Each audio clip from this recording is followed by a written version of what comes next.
Ghostface Killah said that there are pretty much only 2 Wu-Tang Clan albums. So recently, Ghostface went on the Bootleg Kev podcast.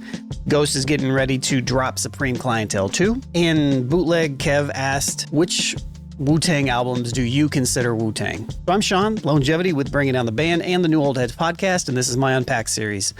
And let's get into this video. We all were outside, man. We get it.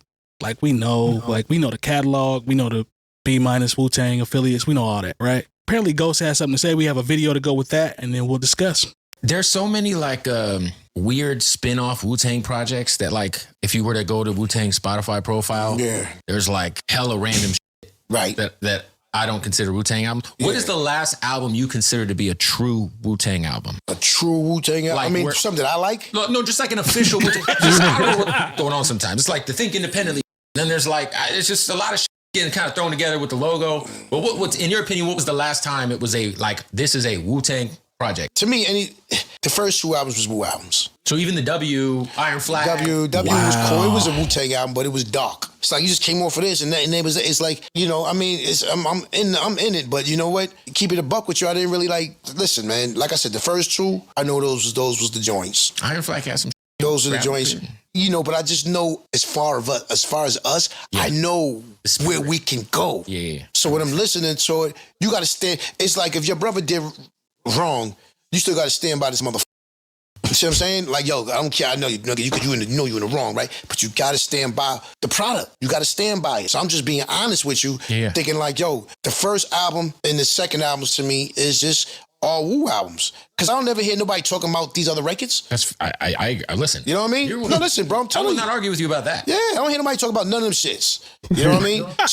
But I know our potential. Some of the greatest MCs in the world is nigga, all we needed was the right vibe and beats. That's what it'd be. It was like I said, the W was just mad dark, and I'm not kicking dirt on it, but it was I know the potential and where we could go. So that wasn't none of my, you know what I mean? Nah. Okay, so. Did he answer the question? He did. I think he answered the question. Man, he only counts the first 2 albums. It's almost like this is what I've been saying for 20 years. Me and I actually like the W too. Lone and I have had this conversation for years prior to this popping up.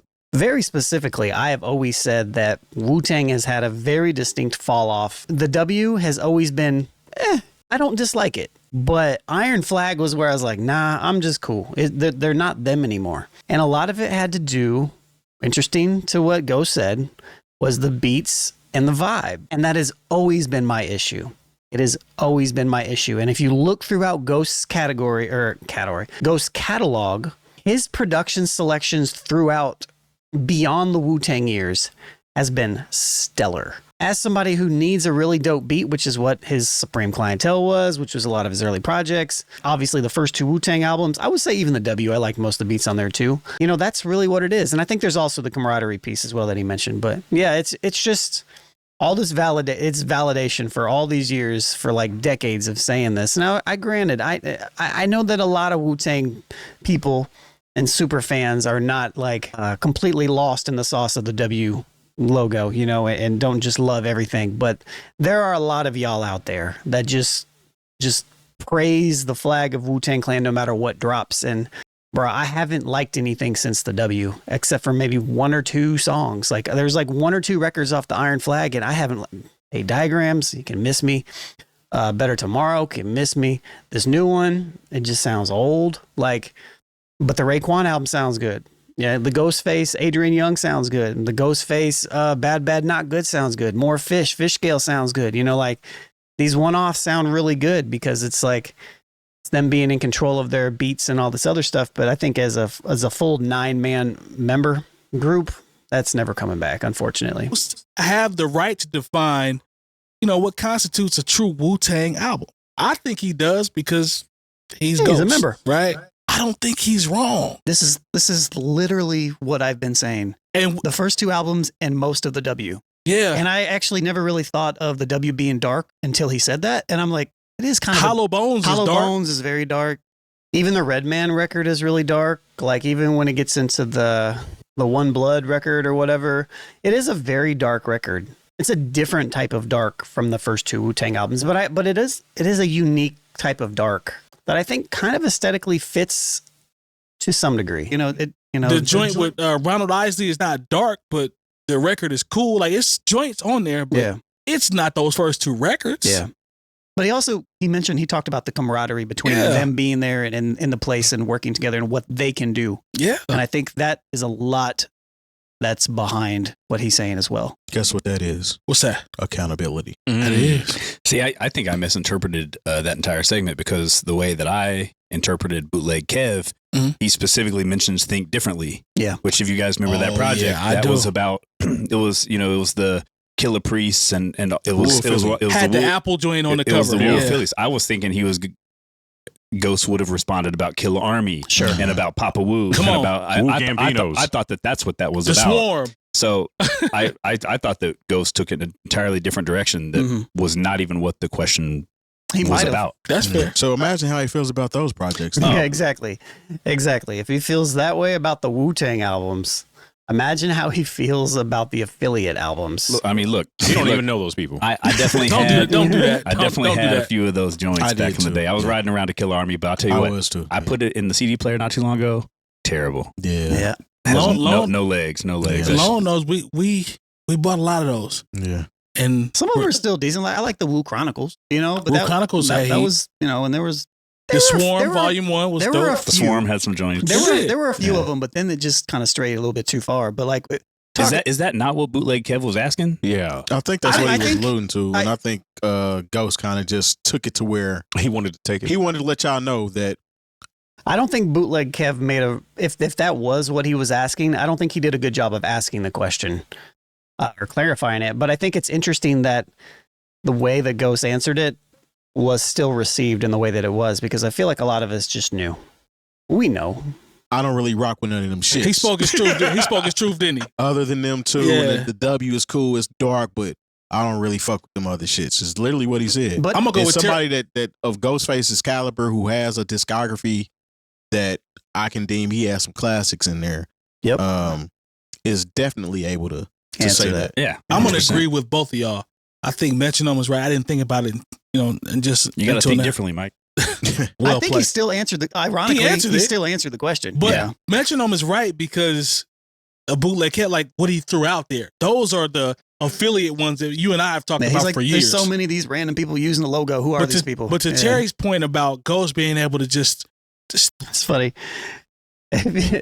When Mike tapped Terry kind of looked at him like, "Why are you tapping me?" It's funny. Stand in the paint. They have a very unique dynamic on this show. And actually tell his truth. He spoke about the Wu catalog while also covering, I think, he didn't realize it, but he covered the other part of it as well. You know what I'm saying? Yeah. Well, look, I'll just be honest. I'm still a Wu-Tang fan. I check out individual projects. No, for sure. But I checked out of the Wu-Tang as a group when Nate Diagrams hit. I was like, I got that CD for free as a promo and still could barely get through it. I ain't gonna hold you. I'm a Wu head, grew up on them. RZA's one of my favorite producers.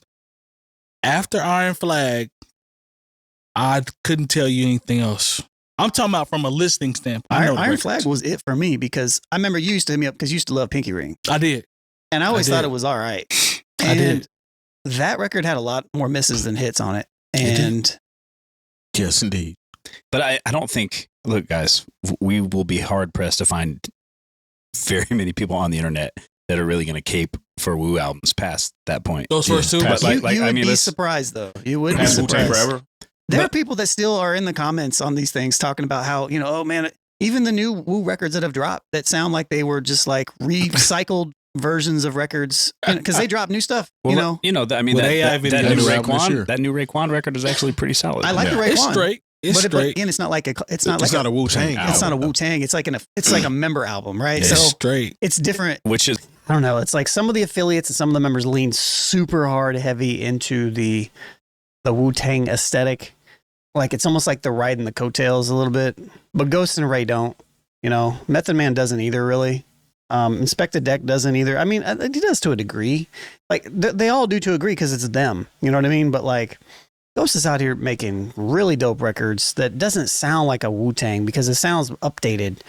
And it's almost like to be associated with Wu-Tang, you have to sound old. And I know that's a horrible thing to say, but I just continually get disappointed by like the production selections and just how outdated it sounds. Like even from a boom bap standpoint, it's like there are updated versions of boom bap that would sound great with these artists that would sound like an updated version of them, you know. And Raekwon does a good job of picking production like that. So does Ghostface. And to me, that's one of the biggest fall offs for me. So, is that not what the question was about?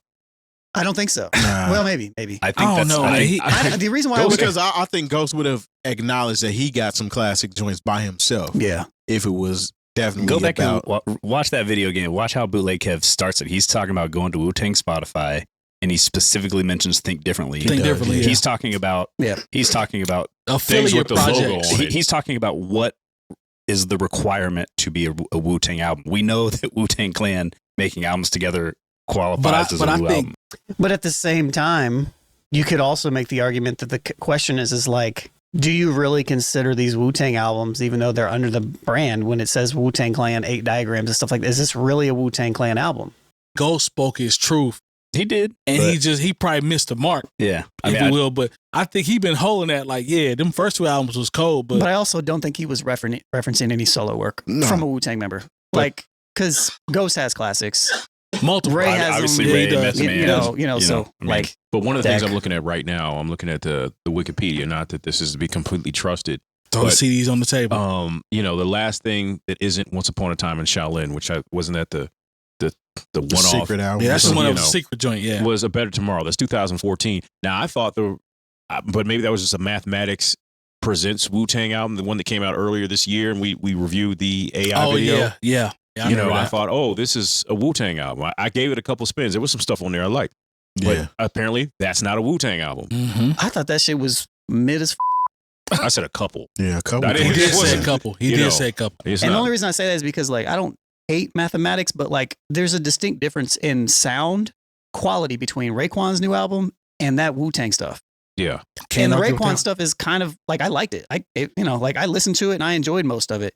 I don't dislike mathematics stuff, but a lot of his stuff just kind of sounds a little too old. I'm pretty sure I heard Justice League shouted out on there. I Black think- Samson. Oh, he's got Black multiple. Samson and the Bastard Swordsman. Knots has got a record. Yeah. He's got multiple producers on there for sure. Yeah, you're Yeah. right. You're right. I mean, Justice League's known for their stuff sounding real crispy. Oh yeah. What factors would you guys say actually contribute to a Wu-Tang Clan album sounding like a Wu-Tang Clan? To me, it starts with the production. Me too. Who's behind the production? Who's doing the majority of the production? See, and I said me too, but it's a little misleading because you would think, oh yeah, it needs to be RZA or mathematics. But the thing is like, it doesn't have to be. It just has to embody that cultish Wu-Tangness, but it needs to sound like, here's the thing. If you go back and listen to 36 Chambers and most of Wu-Tang Forever, it sounds like a time period, but it doesn't sound bad. Like it sounds like it's supposed to sound. It almost sounds like all these new Wu-Tang beats are just really bad replicas. And it just sounds horrible to me. You know, who's sprinkled in? Who's, we got 14, 15 records. Who are the 2 or 3 that offset RZA or whomever's going to do the majority of it? To me, that's when they're locked in the most. Wu-Tang Forever had, what, Way too many. 25? A lot. Yeah, but RZA is there. Now, you got people that stepped in. Like Cash Still Rules, RZA didn't produce that. That's one of my favorite records. Yeah, now that the more that I hear what Mike's saying, like I actually disagree. I don't think it's RZA because RZA has shown, and he was my favorite producer in the 90s. But like he's shown that he has had one of the greatest fall offs as a hip hop music producer of all time, and his stuff has progressively gotten worse. That album. So they execute. Like I don't want a new Wu-Tang album produced by RZA. I do not want that. Not at all. That. I think it's also mixed in with the camaraderie. I think there's 2 pieces that'll never happen again for Wu-Tang. Yeah. And who knows if they all got together, maybe that feedback from the members, like if the verses aren't mailed in, they'll be like, nah, this beat's not it. Nah, this beat's not it. Maybe they'll actually pick better beats. Maybe that's part of it, the camaraderie aspect. But rather than like a song being started and be like, hey, put a verse to this, or hey, send me a verse and I'll put it to a beat. You can tell that those 2 albums were recorded with them as a locked in, unit. Yeah. It got to a point where everybody is going their separate ways and they're just putting shit together. So it doesn't sound the same. And RZA's energy isn't the same because he doesn't have, that same vibration in the room with him. So, I mean, I can kind of attest to that being one of the main factors. Yeah. What you think, Metronome, in terms of what starts a Wu project, the most important part? Well, I mean, kind of piggybacking off that, I'm not really being sarcastic here. I'm being serious, but ODB. I mean, like, you know, when ODB kind of, you know, ascended, there wasn't a whole lot of good stuff that came out after that. Now, you know, that was what, 2004, I believe. 03, 04. 04. He was incarcerated during, you Yeah. know, the W and Iron Flag. But I don't know. I mean, I can only imagine what kind of energy Old Dirty brought to life and those sessions. Yeah. So. That's fair. Yeah. Didn't think about that. I didn't think about that either. He's the only member I never seen, because even when they came on tour for Wu-Tang Forever at Deer Creek, he was locked up at that point. So he was the only member that wasn't there. Yeah, I never saw Dirty either. I saw everybody else, but yeah, I never saw Dirty. But yeah, that's my answer. I think ODB is in kind of a very strange way, some sort of glue to the magic that is. Because what he brought, there's just no replacing, quite honestly. Like, that's real. You know, even when you just go back and listen to ODB's first album, it's like, it was him and everybody else as far as, you know, the subject matter, the flow, you know, the energy. There'll never be another ODB. That's very interesting. I never really thought about it like that until that we talked about it on this segment, because that actually factors in the camaraderie. You know, it's like the connectiveness of everybody together. Who knows if it's happenstance or, you know, or if it was just the group thing together. But the one thing that Ghost did hint at, he was just like, I know what we're capable of. I know what we can do with some of the best MCs, you know, and the vibe's got to be right, meaning the situation and the beats have got to be nice. And, you know, it just, to what he said is it just wasn't the same after the first two projects. So all that stuff aligns. So, yeah, I don't know. Yeah, I agree with Ghost. So, but yeah, New Old Heads is the podcast I'm a part of. You can become a member for $5 or free. But if you become a $5 member, you get all of our uncut episodes. We had a 3-hour episode last week. We had a 2-hour episode this week. DJ Metronome, legend in Indianapolis, is for in many stances somebody I work with at Decademics. He's the one that founded the school. But yeah, until next time, I'll see you. Peace.